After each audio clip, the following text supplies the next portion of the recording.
ஏய் அக்கா சர்க்கஸ் வேலைலாம் பண்ணுதுடா.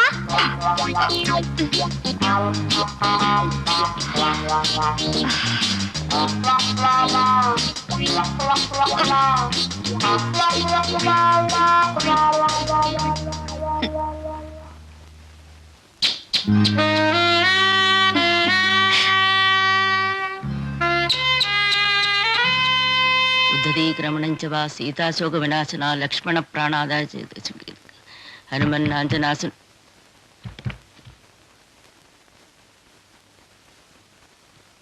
பாட்டிமா எனக்காக சாப்பிடாம காத்துட்டு இருக்கேன். I am so sorry. நானும் என் பாய் ஃப்ரெண்ட்ஸுகளும் ஹோட்டல்ல பூந்து ஒரு வெட்டு விட்டுட்டோம். இனிமே சாப்பிட என் வயித்துல இடமில்ல. சாப்பிடாம வந்திருந்தா நீ என்ன சாப்பாடா போட போற?